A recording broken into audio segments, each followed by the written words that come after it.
What's up, guys? Today is a great day because I get to talk with my friend Jack Selby. Now, I know what you're thinking.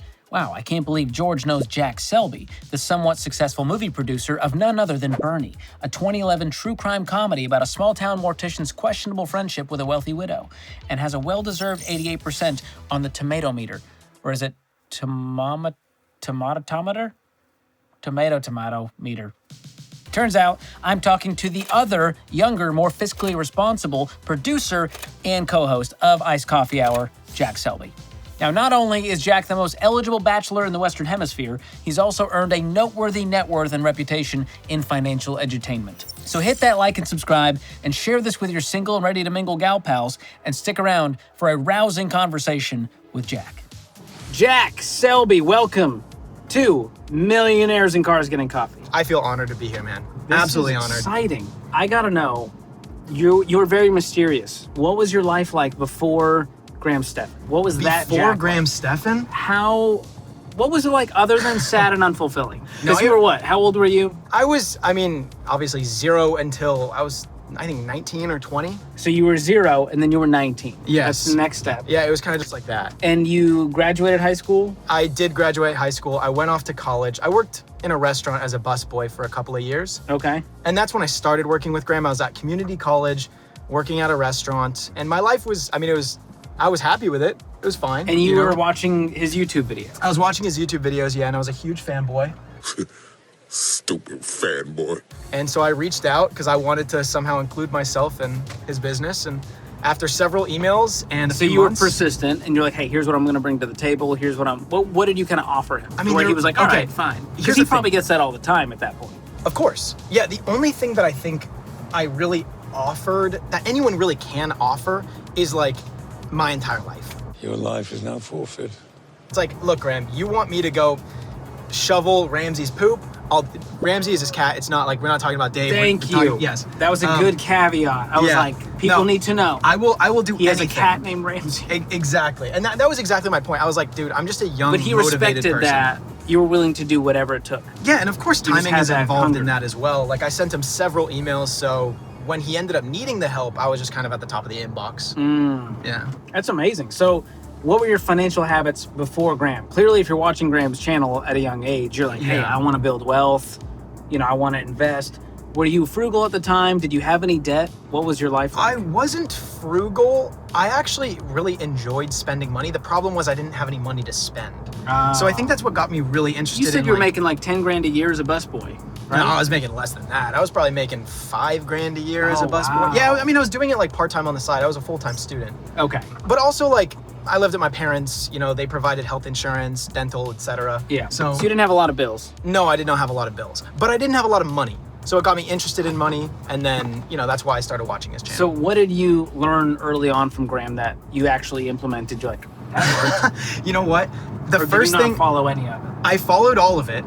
And the first thing that I did that was actionable from Graham Stephan's YouTube channel, get a credit card. I am so sorry. Oh, I know. That's the first thing that I did because of him. That's the best advice you got? I also opened up a Roth IRA. There we go. So I did that as well. But yes, I opened up a credit card.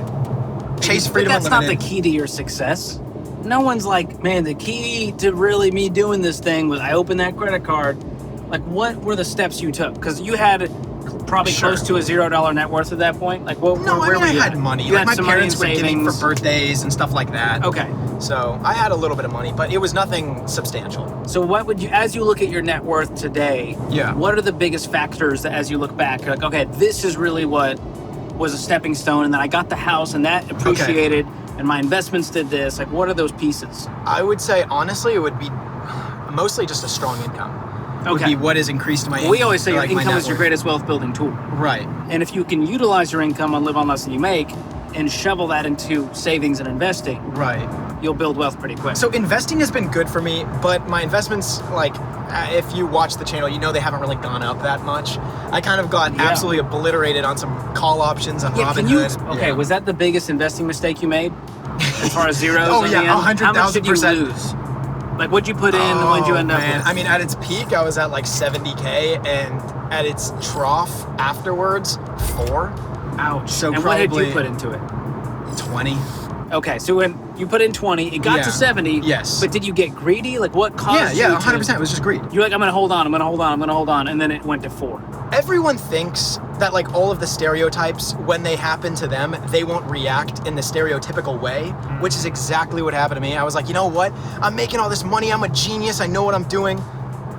Yeah, it happened to me. I never thought it would happen to me. It did, and I got cocky. I invested in some stuff I shouldn't have invested in, and then I got burned. Dang. So I feel like everyone kind of has to learn these things for themselves. Horror stories, like I had listened to, other people share theirs, like they will deter you from doing stupid things. What about retirement? You don't seem, are you maxing out a Roth IRA every year? Yeah, I did a Roth IRA, maxed it out for a few years, and then I did a mega backdoor Roth IRA, and I contributed the full amount. And then after that, I was kind of like, I've contributed like what I would have done, I think, in like 8 years if I didn't do the mega backdoor. So I'm just gonna sit back and kind of let that grow.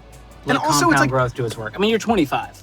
At 65, we're talking multiple millions sitting in that account. Okay. From your work today. Okay, but a couple. Right?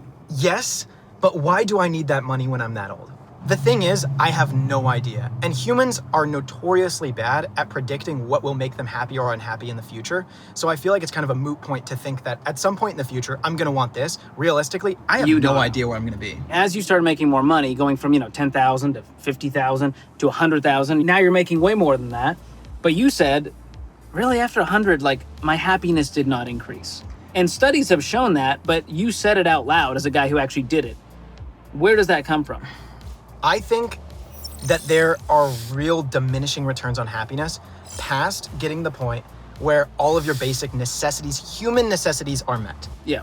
So like, for example, that does include a little bit of money each month for entertainment and enjoyment, but it doesn't require that much, maybe a few $100s.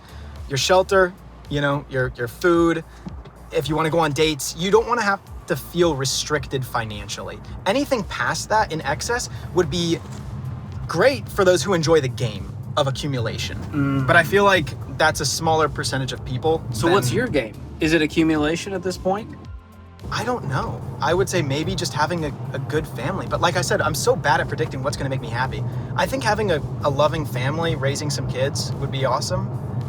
And aside from that, like I would love to give. I really do.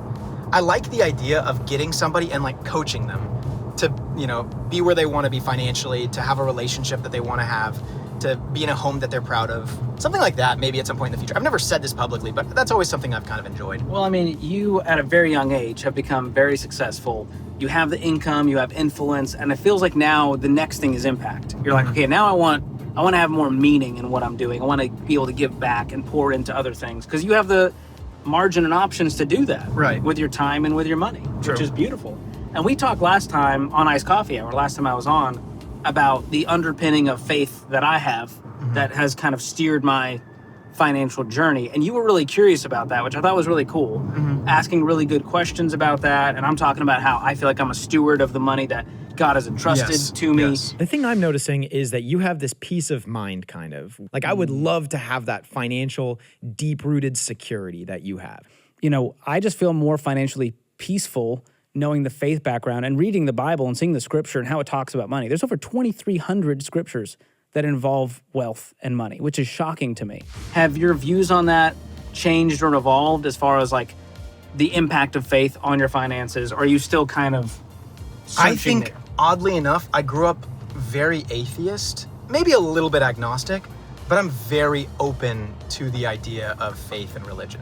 Much more so, and for it's weird because none of my immediate family is religious at all. My mom grew up Jewish, my father grew up Christian, but it wasn't anything like that really made a huge impact on their lives. And I wasn't raised religious at all, but I am actually very open to it. That's really cool.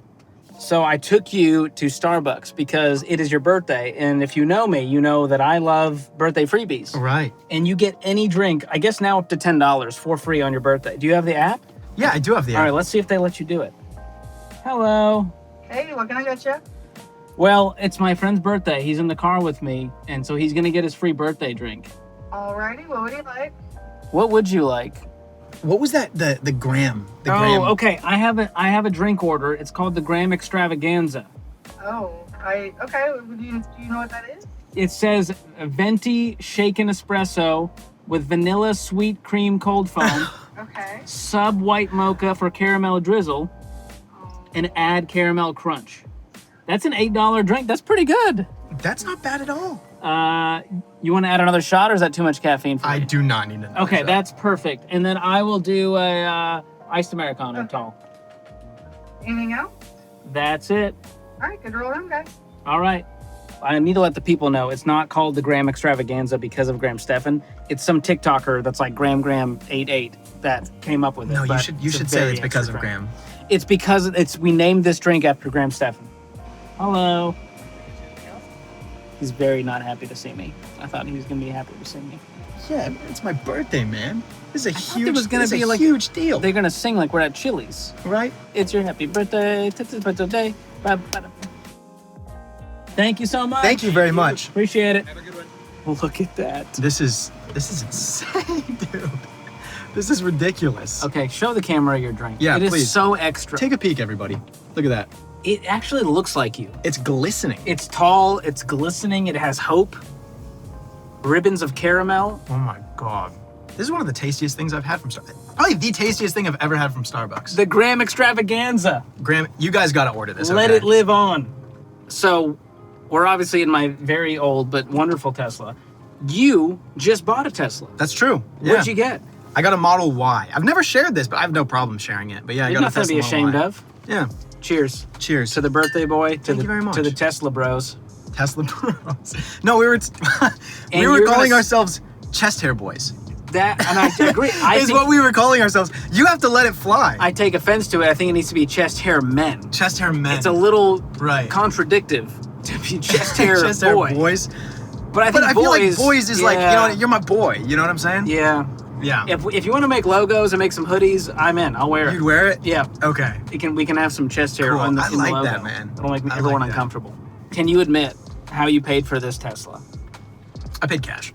That's my boy. I That's paid- my chest hair boy. I paid cash for the Tesla, and I'm happy I did. And There were- how upset was Graham when he found out? I didn't tell He him. was disappointed. I didn't tell a single person I bought this Tesla. I don't even know if he knew I bought it cash. I mean, I think he was surprised because he does see me as like a very, numbers-oriented guy. Yeah. But no, I think it made sense for the peace of mind and rates being so high. So I'm proud of you. Thank you Well, very I'm much. telling everyone it's because you've been watching too much Ramsey videos. the thing about car loans and credit cards and all of the non-mortgage debt can be so predatory. Oh, so 100%. predatory, and I am not ignorant to that. Like, I'm very well aware. Well, So- as I've been working on this book that's coming out in January called Breaking Free from Broke, and I unpack systematically every part of the system.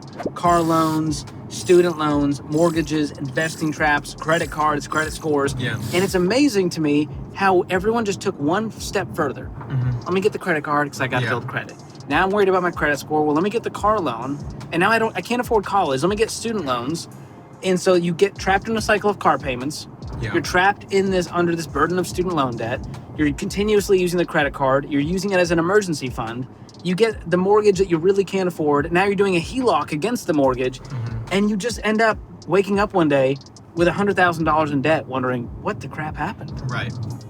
That's how I've seen this generation just kind of stumble into all this. They play on the psychology of a monthly payment. It's not so bad as paying all up front. Like, it just seems less, and they play on that psychology. And as long as they have a low payment, it'll be fine. No, that's how they screw people over. They take advantage of their feeling brain, not their Yes. thinking brain, you know? I've just found having no debt, no house payment, even though I could arbitrage and make more in the savings account, Yeah. I'm like, I'm just going to pay my mortgage off because I think I'll have a better life. And I have no regrets. For the average person, I will 100% undoubtedly say, yes, that is the way to go. All right. I'm glad we agree on that. Well, tell me, speaking of mortgages, tell me about buying your dream home at 22. My dream home Your at 22. dream home. Yeah, I mean, I got access to a 2.874 rate. How could I say no to that when inflation is That's higher impressive. than that? So I'm And you have a making bunch of money because I roommates. borrowed money. Yeah, I have a bunch of roommates, so I'm making some money there with rent. So the thing is with the rate, I mean, I don't think I would be a smart person to. I think you'd be really smart to pay it off. 2.874. What's left on the mortgage? But I write off the interest on the loan. Oh, not this guy with the write-offs. You don't even know what a write-off is. Do you? Most people who do it are like, I bought a $60,000 car I couldn't afford because of the write-off. No, I see 100% what you're saying. I agree with it for the average person, but I know who I am. I know where I'm disciplined, and I know where I'm not disciplined. I know where I can make gutsy decisions and where I can't. Wouldn't you have a much higher net profit if it was a paid-off property and you had all this rent coming in? Yes. Have you done the math on that? On what you could Would do I with have that more money? profit? Yeah, Yes. your net profit would be higher. my monthly P&L would indeed be higher. Yes. And you could use that money to then invest. Yeah, but the thing is, I am also technically making money arbitraging that amount that I. Every time someone says arbitrage, a puppy stops wagging I his am tail. making more money arbitraging that for my 5%. What is it? 4 or 5% interest I'm getting in CIT Bank. You want me to pull out that money I'm getting 5% 100%. on and paying off the house? 100%. Two problems. First problem is don't have that much money. Second problem is I'm losing money. Wait, you don't have that much money? What do you mean? Do I have? Do you have 500 enough grand in the bank to pay off the mortgage today? No. Then you're not making the spread, my man. That's how it works. 500 in a savings account at 5% or 500 against the mortgage, which is 2 point. It's not apples to apples though. If you don't have all the money sitting in savings. I do not have all of the money. I would have to sell some stock, yes. Booyah. Boom. Roasted. What? I don't understand what the roast is here. Well, when people say, well, why would I pay this loan off when it's low interest? I can make more in a savings account. Right. The math only, if we're going to argue about math, it only works if you have that exact amount of money sitting in that account. Okay, but I could pay it off if I sold stock, and let's say on average stocks are going up a certain percentage. Sell it. To have the cash to pay off my mortgage in a CIT If you put me in Jack Selby's shoes today, I would sell the stocks. I would use the money, anything above my emergency But you're fund. saying that because your psychology would be affected in a different way than mine is. For me, it does not stress me out. In fact, I feel a sense of gratitude and I feel a sense of responsibility of I'm making the right financial move here for my own. The numbers do not lie. And if the numbers on a month-to-month basis, I am earning more than I am losing with this strategy rather than the other one, and I'm nearly certain as long as it's working, as long as the stocks It's are not a going up. variable interest rate. You know what I But mean? you said the same thing, and then you got decimated on Robinhood because you thought the stock was going to go up. Let's assume you're right, okay? Let's assume you're right. And I mess up, and I lose a bunch of money for this. Do you think that me learning a lesson from that experience is more valuable than me losing? You don't think so? That's like saying, well, I want to get in a car wreck so I can learn from the experience when you could have just avoided the car But wreck. it's not, okay, let's assume that the car wreck doesn't alter your life forever. I don't think it's worth learning a lesson when you know there could be major risk involved. When you know this could end poorly. I am firmly convicted in this. So you guys have talked to a lot of uber wealthy people. I mean, we're talking deca centime millionaires. Yeah. What is a common theme you've seen that you're like, hey, if I was going to give someone advice that spark notes of all these conversations we've had on Nice Coffee Hour, here's the thread. Okay, so there's a difference. A lot of the people that are under, I would say, the 15 million, maybe under 30 million, 40 million net worth area are they're usually a person out of scarcity. That's what I've noticed. They have a very scarce mindset where hey, I'm gonna lose everything. This will not last. And then once you get into those real upper echelons of the 100 million plus. Yeah, that hurts my brain. It hurts mine as well. I mean, I could never fathom. My brain hurts too. But they're generally people of abundance. For example, Dave Ramsey, he has an abundance mindset. So I feel Hormozy, he was the same. So I don't know, I've just noticed those are kind of the trends. After a certain point, you become someone of abundance. That's what I would say I've recognized. That's good. I like that abundance mentality. So the people want to know about your love life. This is a recurring theme I'm seeing. Is it time to start the Bachelor reality show with you and Caleb Hammer, and can I host it? Here's the thing. I personally have no shame. 100,000% I would do such a thing. Just for However, fun. there have been so many times where I've talked about a date, where I've done something online, talked about my relationships and stuff like that, and then ding, I get a notification on my phone, and it's some girl that I had gone on a date with. She's like, "Why are you talking about our date that we did in New York?" Oh, you're like, you know what I mean? I'm the laundry here. Yeah, and she could be seeing this right now, and then she could be like, "Why are you talking about when I called you to ask That's why you're talking pretty about?" meta. Bro, that happens. But I would have respect for her because she's watching the George Kamel YouTube channel, and for that, I would say green flag. It happens more than you think it would. Wow. And while I don't care, Yeah. maybe some of these women would. I'm not really sure. I would consider doing it. Yeah, I don't know. no The kidding. current dating landscape frightens me, so best of luck to you. Dude, you would nail it. You are a guru with the words. A guru with the You really are, and you know it too. That's why you talk for a living. My personality is what helped me land my wife Whitney. It's not my looks. It's not my Don't charm. you dare say that. Well, You're a handsome man. thank you. You see why I love this guy? Always a good time with Jack Selby. And I hope one thing you get from Jack's story is that no one becomes great on their own. Each one of us needs someone we can learn from and lean on for support, no matter how old you are or how successful you've become. Because the moment you stop learning from others is the exact same moment you stop growing. And if you want to make your dreams a reality, you need to learn from people who are already living that dream. And you can tell Jack surrounds himself by people who are successful, people who are wealthy, and by people who want to grow. So get out there, get off your phone, meet the right people, develop genuine relationships that can end up changing the trajectory of your future. Huge thanks to Jack for hanging out today. Let me know in the comments who else you want to see in this Millionaires in Cars Getting Coffee series. It would be kind of epic if we could finally get Seinfeld. Thanks for watching. We'll see you next time.